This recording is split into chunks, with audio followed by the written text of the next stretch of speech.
This class is all about social facts, right? And so beauty is just one of the many things to look at. And so what happens in this class is you look at different things that are influenced by society, by culture, by ethnicity, et cetera, right? So things that the social world shapes, like health and wealth, relationship to police, class, all kinds of things that are not just divinely inspired, we don't think, but are socially structured or influenced by society.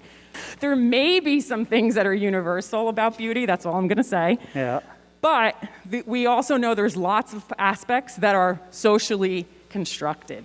And so we're gonna focus on the social construction today. Is that fair? Yep. To say? Yep. It doesn't mean you can't say anything about any other parts of beauty, but that's what we're gonna focus on. But we're not talking about attraction, okay? Beauty, okay?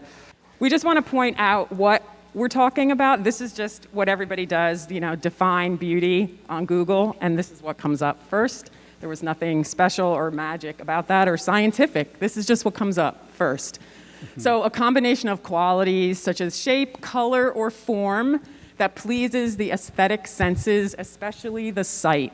So that's what we're talking about today. Mostly visual, pleasing to our senses. What is our sense of beauty, okay? Also, I just want to note as a foreshadowing clue, definition 2 seems interesting. Even definition 1, the example they give is, I was struck by her beauty. Oh, I didn't even see that. So okay, it's like just constant focus right there. Beauty to the female form. And we want to we want to be really, really clear about that. Okay? Awesome, man.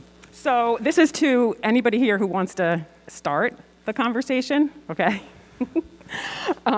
How do you know, you as an individual, right? So you don't have to speak for the universal, but how do you personally know when you're standing in the presence of beauty or when you're in the presence of beauty? For me, I'm kind of just like speechless almost. Because obviously I also think of beauty as not just like a person, like anything can be beautiful, and I'm kind of just like, holy crap, like kind of like that. When did that last happen? What were you seeing? What did it look like? Probably my girlfriend when she was getting ready for recruitment. Okay. so it seems you feel some kind of way about saying that out loud? Yeah, I can say it out loud. Okay, is she here? Yeah. Where is? She's right there. Where? Hi. Okay. So this is, we're not going to look too closely at her at this moment, but what did you see? So what did you see that was beautiful?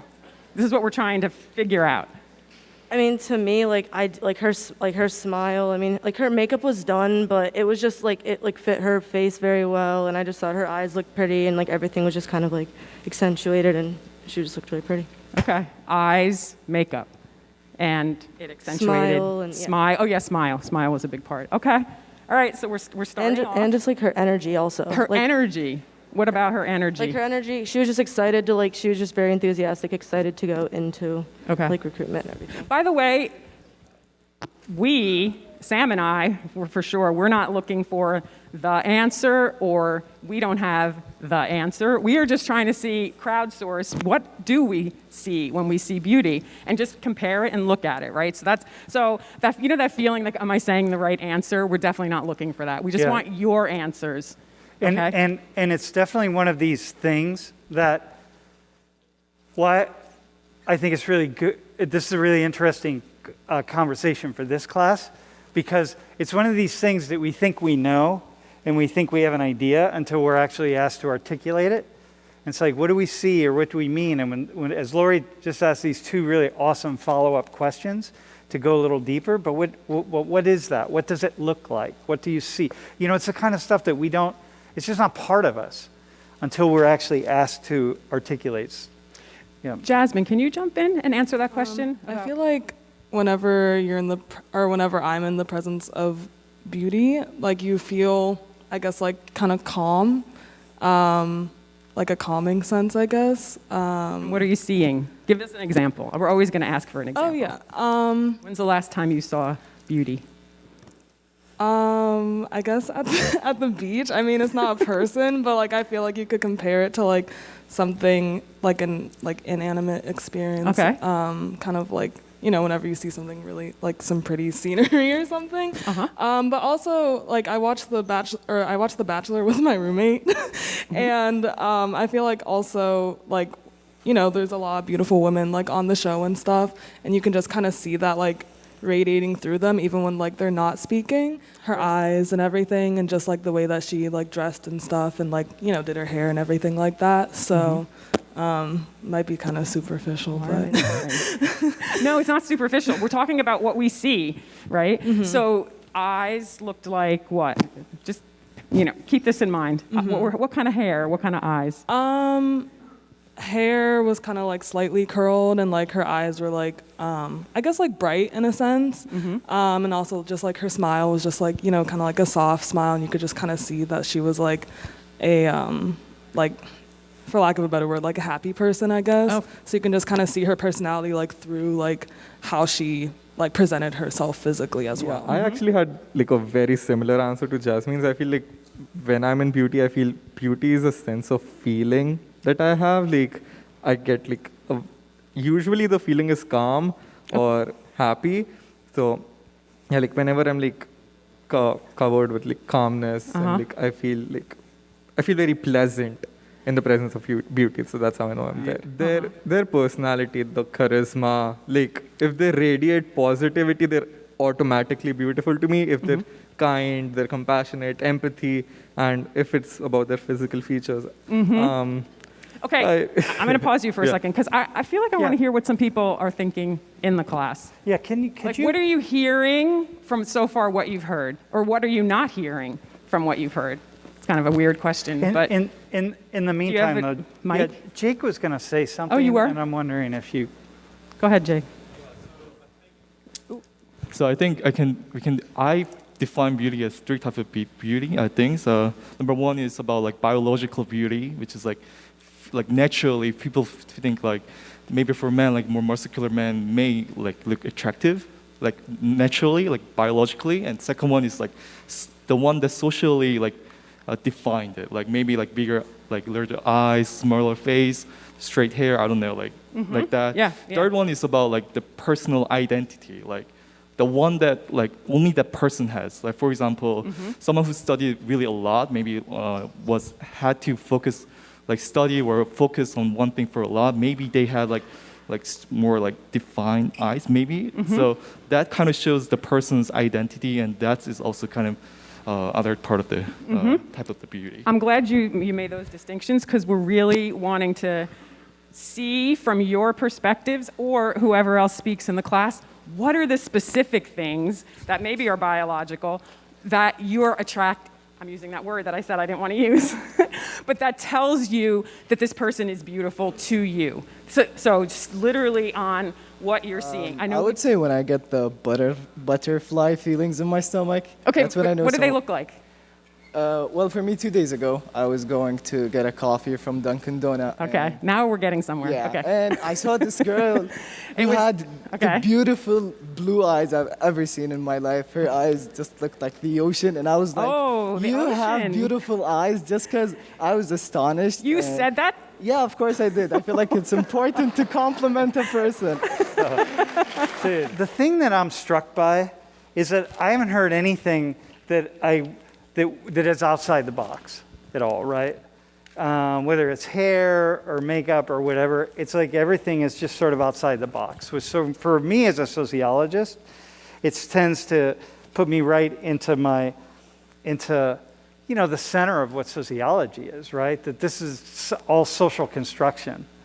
That Wait, what makes you say that? Well, because everything I'm hearing is just like I could just pull it right off of I don't know, just any mass media stuff, of TikTok or something. I don't know. Well, no, TikTok's a little different, but it's just what I've heard of the standard definitions, right? You just asked the wrinkles or something. Is there anything outside the box? It was like no. It's like so. It's as though we all. But what's the box we're talking? The box is hearing? a certain image of what is the assumption of what beauty is, and we know it Wait, can we ask what you folks are hearing?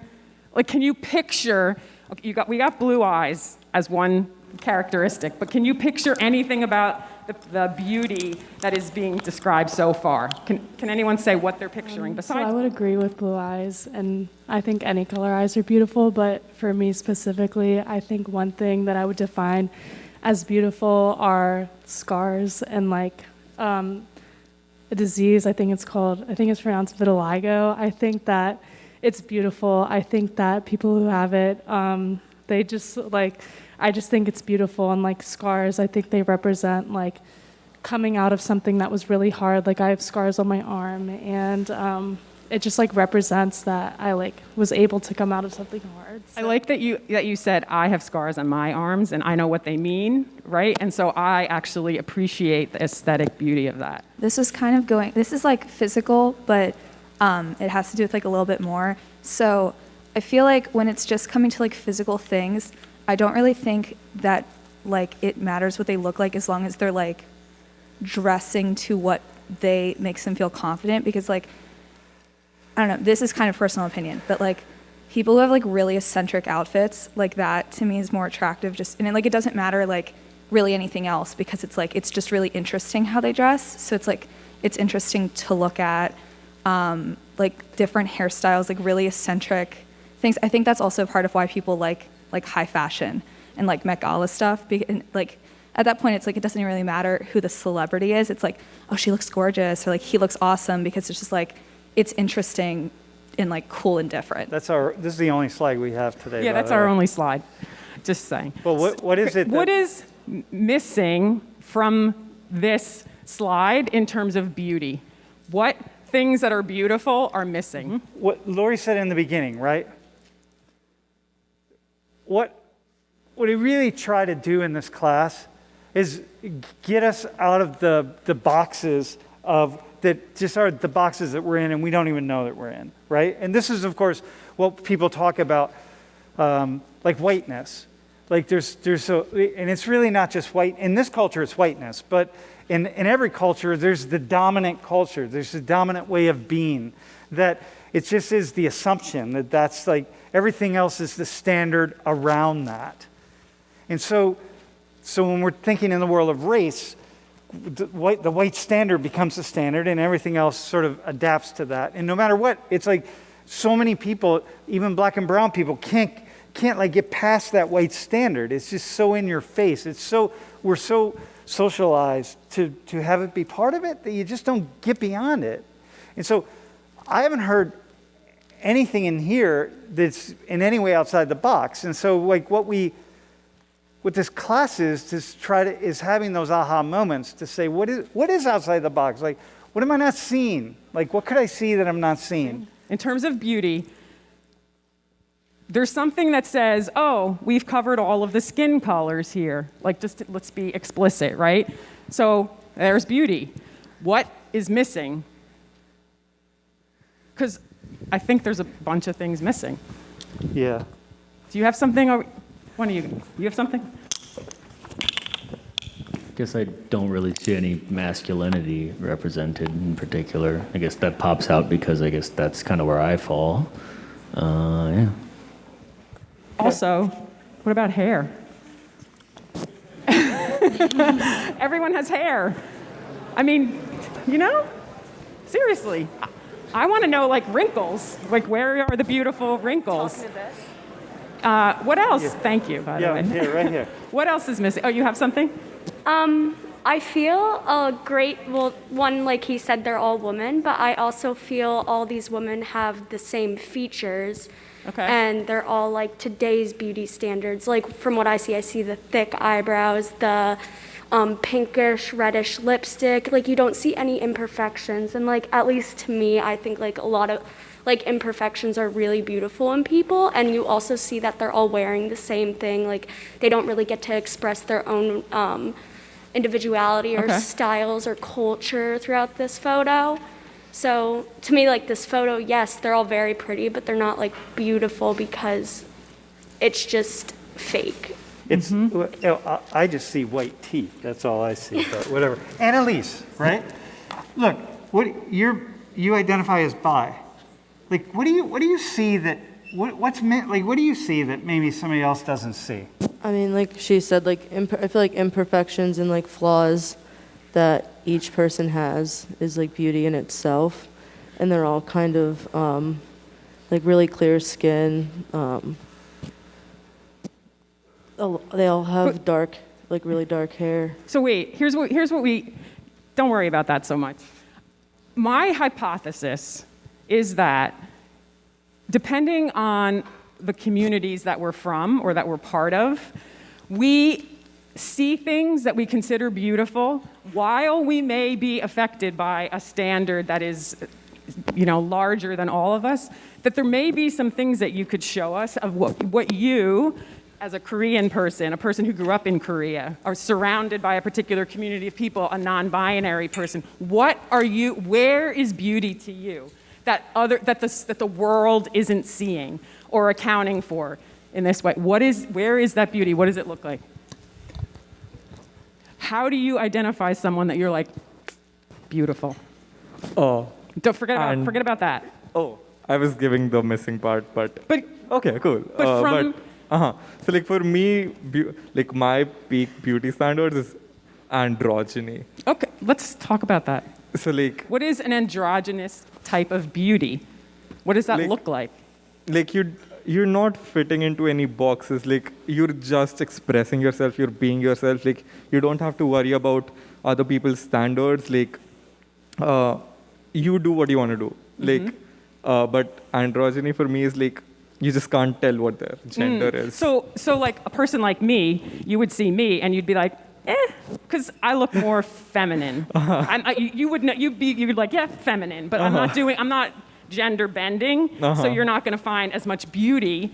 It's fine, you're not offending me. You're not going to find as much beauty in my self-presentation because you're looking for something that I can't tell exactly the gender, or maybe I see both or all. Yep. Okay. Yep.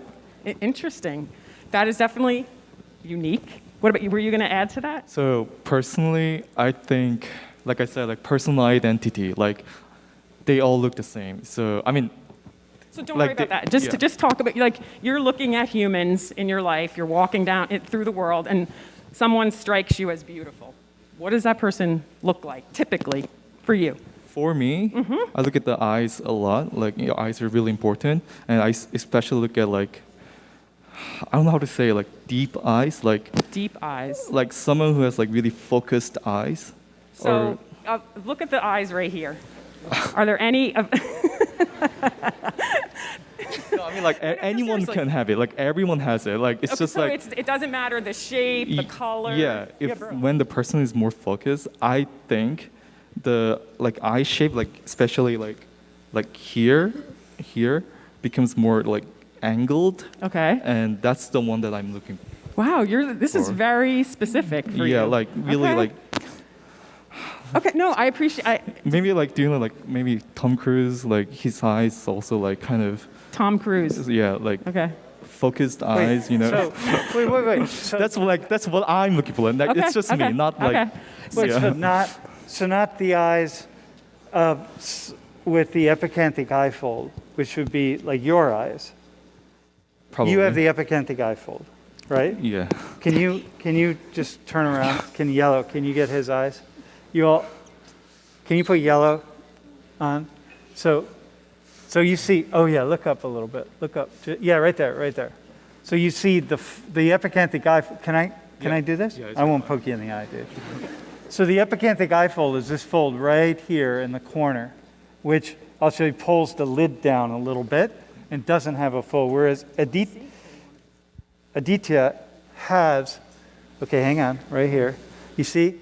Are you cool? Are we good? Yeah. All right. So he has, see this fold right in the corner of the eye, which doesn't pull the lid down, and so Jake has the sort of classic Asian eye, even though Aditya is Asian, he's South Asian.